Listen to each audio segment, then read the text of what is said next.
क्या आप भी अपना पॉडकास्ट बनाने की सोच रहे हैं तो एंकर ट्राई कीजिए। ये फ्री है।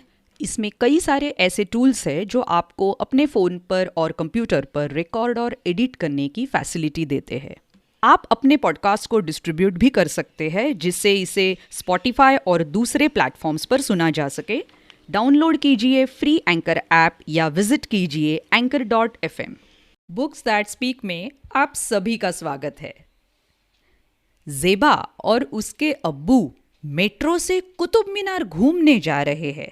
वे और क्या क्या देखते हैं, चलिए ना उन्हीं से जान लेते हैं। कहानी का शीर्षक है मेट्रो की सैर। Original story on the metro by Neha Singh. Hindi में अनुवाद भी उन्होंने ही किया है, नेहा सिंह। चित्रांकन राय। प्रकाशन प्रथम बुक्स। कहानी सुना रही है आसावरी दोषी। तो चलिए मिलते हैं ज़ेबा और उसके अब्बू से। उठो ज़ेबा, आज हम कुतुब मीनार देखने जाएंगे, अब्बू ने सुबह सुबह कहा।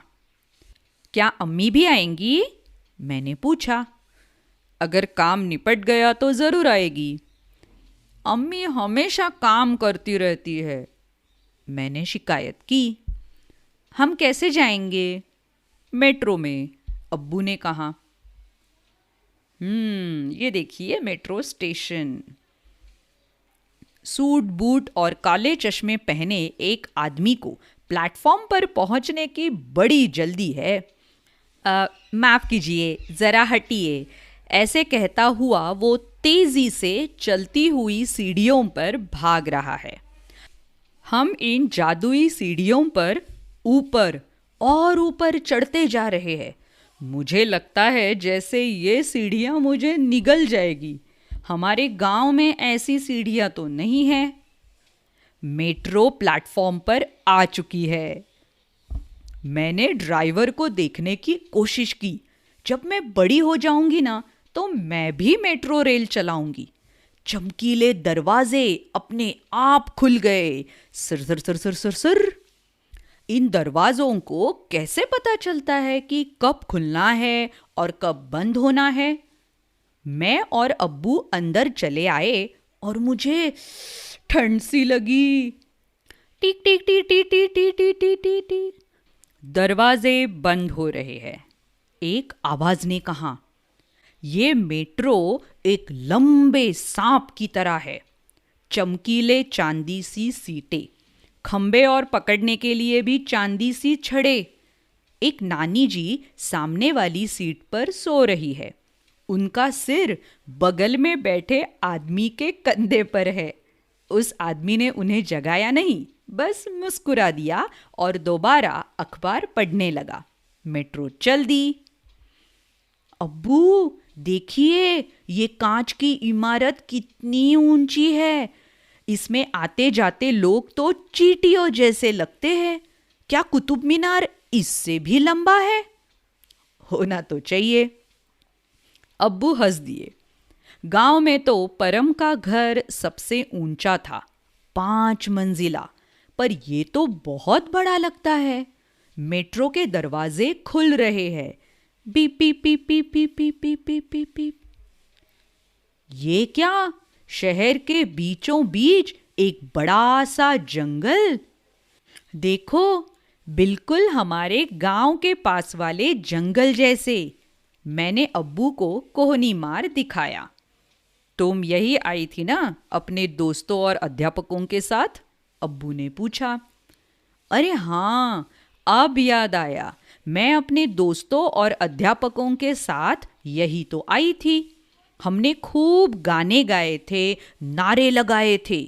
पृथ्वी को बचाओ, जंगल को बचाओ, मुझे बचाओ, ऐसे वाला बैनर भी पकड़ा था। और एक गिलहरी ने मेरे हाथ से मूंगफली भी खाई थी। पीप बीप पीप पीप पीप पीप। दरवाजे खुल रहे हैं। Sir sir sir sir sir sir. एक लड़कियों का झुंड मेट्रो में चढ़ा है। वो आपस में हंस बतिया रही है। सब दोस्त लगती है। मैं उनके कपड़ों और बालों को निहार रही हूँ। एक के बाल तो नीले हैं और इतनी सारी कान की बालियां, उसके तो होंठ पर भी बाली है। एक ने गिटार पकड़ा हुआ है, वो सब गाने लगती है, बाकी सब तालियां बजाते हैं। Beep beep beep beep beep, दरवाजे फिर खुल रहे हैं। Sir sir sir sir sir sir, कुछ और लोग मेट्रो पर चढ़ते हैं। वो देखो, एक छोटा बच्चा एक बड़े से पीले महल की तरफ इशारा करता है। सचमुच बहुत विशाल महल है। जाने उसमें कौन रहता होगा। अगली बार अब्बू अम्मी को मैं इसी बड़े महल में घुमाने लाऊंगी। Beep beep beep beep beep beep beep, दरवाजे फिर खुल रहे हैं। Sir sir sir sir sir sir sir sir, देखो अब्बू, वो गाड़ियां तो जाम में फंसी है और हम तेजी से आगे निकल गए। इसीलिए तो हम मेट्रो लेते हैं ज़ेबा, अब्बू बोले। तभी ऊपर से एक हवाई जहाज गुजरा और नीचे गाड़ियां पत्तों की तरह बने पुलों पर चल रही है। हम मेट्रो में आसमान और धरती के बीच है। Sir sir sir sir sir, कुछ लोग उतरे पर कहीं ज्यादा लोग चढ़े हैं। सब लोग थोड़ा खिसके, थोड़ा सरके और फिर सबके लिए जगह बन गई है।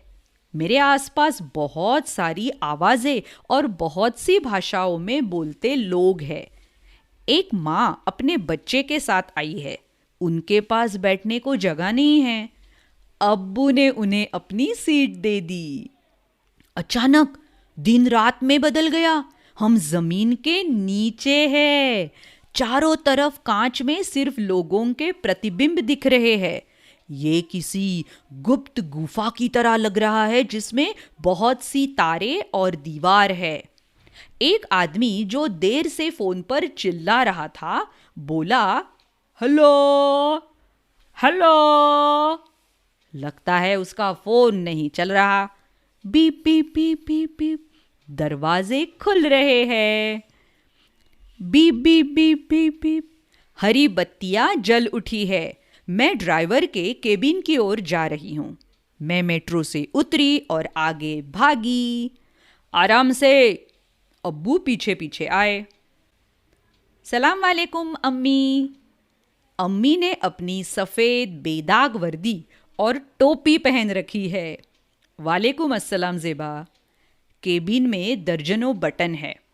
पता नहीं अम्मी को कैसे याद रहता है कब कौन सा बटन दबाना है। क्या आप हमारे साथ आएंगी? मैंने पूछा। अम्मी ने हाँ में सिर हिलाया। फिर एक बटन दबाया और केबिन का दरवाज़ा खोल बाहर आ गई। अम्मी, आपने कितना अच्छा चलाया, इतनी तेज और एक भी झटका नहीं। और आपने हर किसी के चढ़ जाने का इंतजार भी किया, आगे बढ़ने से पहले। अम्मी हंस दी और मुझे गले लगा लिया। मैं बड़े होकर बिल्कुल आप जैसी बनूंगी, बस तब तक वर्दी भी चांदी जैसी चमकीली हो जाए, बिल्कुल इस मेट्रो की तरह, मैंने अम्मी से कहा।